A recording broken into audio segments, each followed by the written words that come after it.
ओं नमो भगवते वासुदेवाय। ओं शुक्लांबरधरं विष्णु शशिवर्णं चतुर्भुजं प्रसन्नं वदनं ध्यायेत् सर्वविघ्नोपशान्तये। नारायणं नमस्कृतं नरं चैव नरोत्तमं देवीं सरस्वती व्यासं ततो जयमुदीरयेत्। व्यासं वसिष्ठनाप्तारं शक्ते पौत्रमकल्मषं पराशरात्मजं वन्दे सुखतातं तपोनिधिं। व्यासाय विष्णुरूपाय व्यासरूपाय विष्णवे नमो वै ब्रह्मविदये वसिष्ठाय नमो नमः। अच्युतर्वदन ब्रह्मा दिव्यहुर परहरि आभालोलोचन शम्भुर्भगवान् बादरायण। ओं पार्थय प्रतिपदितां भगवता नारायणेन स्वयं व्यासेन ग्रथितां पुराणमुनिना मध्ये महाभारतं। अद्वैतामृतवर्षिणी भगवतीमष्टादशाध्यायिनी मम्बत्तामनुसन्दधामि भगवद्गीते भवद्देशिणी।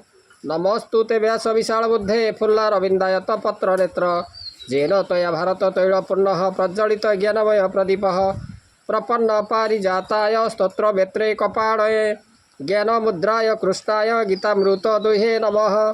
सर्वोपनिषदो गावो दुग्धा गोपालनन्दनः पार्थवत्स सुधीर्भोक्तां दुग्धं गीतामृतं महत्। वसुदेवसुतं देवं कंसचाणूरमर्दनं देवकी परमानन्दं कृष्णं वन्दे जगद्गुरुं। भीष्मद्रोणतटा जयद्रथ जड़ा गान्धार नीलोत्पला शल्यग्राहवती कृपेण वहनी कर्णेन बेलात्पला। अश्वत्थामा विकर्ण घोरमकरौ दुर्योधनावर्तिनी सौतीर्णा खलु पाण्डवै रणनदी कैवर्तक केशव। पराशर्यवच सरजममलं गीतार्थ गन्धोत्कटं नानाख्यान ककेशरं हरिकथा सम्बोधनबोधितं। लोके सज्जन षट्पदैरहरह पेप्यमानं मुदा भूयाद् भारत पंकजं कलिमलं प्रध्वंसिनशेयसे। मूकं करोति वाचालं पङ्गुं लङ्घयते गिरिं यत्कृपातमहं वन्दे परमानन्दमाधवं। शान्ताकारं भुजगशयनं पद्मनाभं सुरेशं विश्वाधारं गगनसदृशं मेघवर्णं शुभांगं लक्ष्मीकान्तं कमलनयनं योगिर्भिध्यानगम्यं वन्दे विष्णुं भवभयहरं सर्वलोकैकनाथं। आज आम श्रीमद् भगवद गीतार एकादश अध्याय विश्वरूप दर्शनर चतुर्थ भाग आज आलोचना करवा। श्री भगवान कालोस्मि लोक क्षयकृत प्रवृद्ध लोकान् समाहर्तुमेह प्रवृत कृते पितांग भविष्यन्ति सर्वे जीव स्थिता प्रतनिके सुयोद्धा। मु काल रूप धरी पृथ्वीस्थ सकल लोकं को क्षय करे।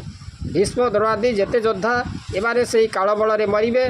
तू केवल निमित्त मात्र तू निमित्त मात्र तू मारिबु बोलु जे तोर पाप हेब ए कथा मन मध्यरे भावना कर नाही।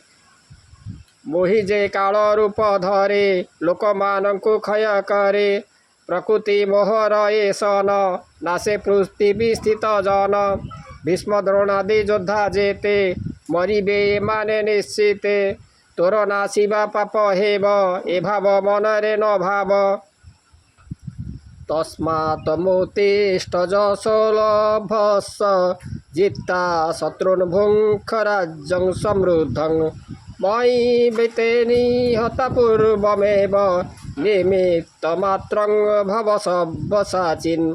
द्रोणं च भीष्मं च जयद्रथं च कर्णं तथान्यानपि योद्धवीरान् मया हतास्तं नहि मा व्यतिष्ठा युद्धश्च जेता शिरणे सपत्नात्।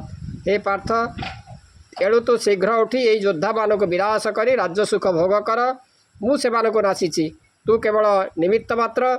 धानुकी श्रेष्ठ द्रोण इच्छामृत्यु भीष्म एकाकुलधारी कर्ण जयद्रथ अश्वत्थामा तू एमानक भय न करी मते समर्पय दे युद्ध कर जयी हेबो।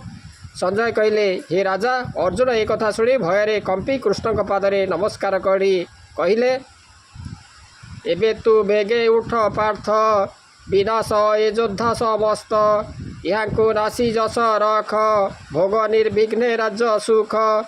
पूर्व नासीची यांकु मोहि निमित्त मात्र हुआ तू ही। धानुकी श्रेष्ठ द्रोण वीर इच्छा मृत्यु गंगा कुमार भूरिश्रवादी तेज यान यहाँ भय तु न घेन। संजय उवाच एतच्छ्रुत्वा वचनं केशवस्य कृताञ्जलिर्वेपमान किरीटी नमस्कृत भूय एवाह कृष्णं सगस्तदभीत भीत प्रणम ए जेबे भगारी तोहर आगु मु करिछि संहार मन तू चिंता छाड़ी देई युद्ध को उठ बेग होई समस्त मोते अर्पी दिय युद्ध रे जयी तु ही हुआ संजय वाच शुणीण कृष्णक वचन भୟରେ कंपित अर्जुन करकु अंजलि करीण मन मध्यरे से डरीण मस्तक करी अवनत पाद पद्मरे देई चित्त कृष्णे करीण नमस्कार कहे अर्जुन पुनर्बार अर्जुन वाच स्थाने ऋषिकेश तव प्रकृता जगत् प्रहुसत्तनुरज्यते च रक्षांसि भीतानि दिशो द्रवान्ते सर्वे नमसन्ति च सिद्ध संघा। हे हरि ये संसार रे देह धरी जेते लोक तुमर महिमा कीर्तन करती से माने परम सुखरे दिन नियंती दुर्वृत्त पापी राक्षस माने तोते देखी भୟରେ पड़ाती और सिद्ध माने भक्तियुक्त रे प्रणाम करती। अर्जुन वाच तदंते कहिले अर्जुन यही जगते जेते जन तुम्भर महिमा कीर्तन करीण सुखे नंती दीन राक्षसे भये पलावंती सिद्धे दंडवत करंती कस्माच्च तेन न मेरात्महात्मन् गरीयसे ब्राह्मण पदिकर्ते अनंत देवेश जगन्निवास तोमक्षरं सदसत्परं जत्। यही प्रकांड विश्व संसार मध्य तू एकमात्र महात्मा तोर देश काल पात्र किछि नाही तू व्यक्त तू अव्यक्त तू प्रकृति रूप गुण तू सत असत तेणु तोते प्रणाम करुअछि। महात्मा एकमात्र तू ही तू देश काल पात्र नाही तू देश काल पात्र नाही व्यक्त अव्यक्त अटु तू ही जगत कारण तू होई प्रकृति रूप गुणधर जीव तू प्रत्येक घटर नथिबारु तो रूप दे रेख नथिबारु तोर रूप रेख असत बोलाऊ पद्ममुख अछु तू बोली अटु सत तेणु समस्ते प्रणिपात तोमादितेव पुरुष पुराण स्तोमस्य विश्वस्य परं निधानं वेत्तासि वेदं च परं च त्वधाम त्वया तं विश्वमनन्तरूप वायुर्जमग्ने वरुण शशाङ्क प्रजापतिस्तं प्रपितामहश्च नमो नमस्तेस्तु सहस्रकृत पुण्यश्च भूयापि नमो नमस्ते। तू अनंत रूप धरी देवं को आद्य बोलाऊ पुरुष पुराण जगत विधान ज्ञाता ज्ञेय विश्व सर्वस्थर व्यापी रहीचु तू जम अग्नि वायु जलपति प्रजापति पितामह अटु तेणु भक्ति भाव मु तते पुणी नमस्कार करुअछि।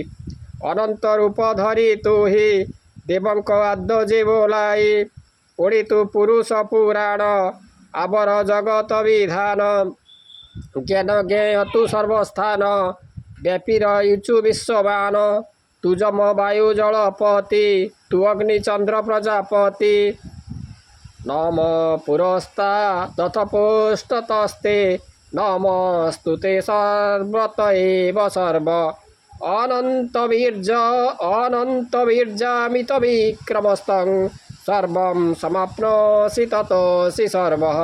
हे हरि मु तो पृष्ठ और अग्रभागर समस्त दिगरे तोर असीम शक्ति अनंत बल सर्वजगतपूर्ण स्वरूप को देखी तोते नमस्कार करुअछि।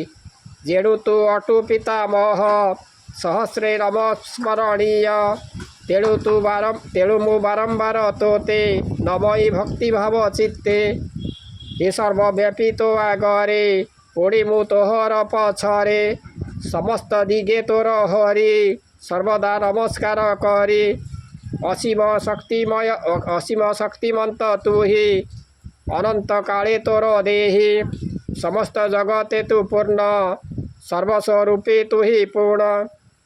श्रीमद् भगवद गीता एकादश अध्याय जहाँकि विश्वरूप दर्शन तार चतुर्थ भाग आज आम आलोचना कलु। भगवान दिव्य कथामृत निश्चित भाव में आपण मानक भल लगी। आज रोची ओम नमो भगवते वासुदेवाय।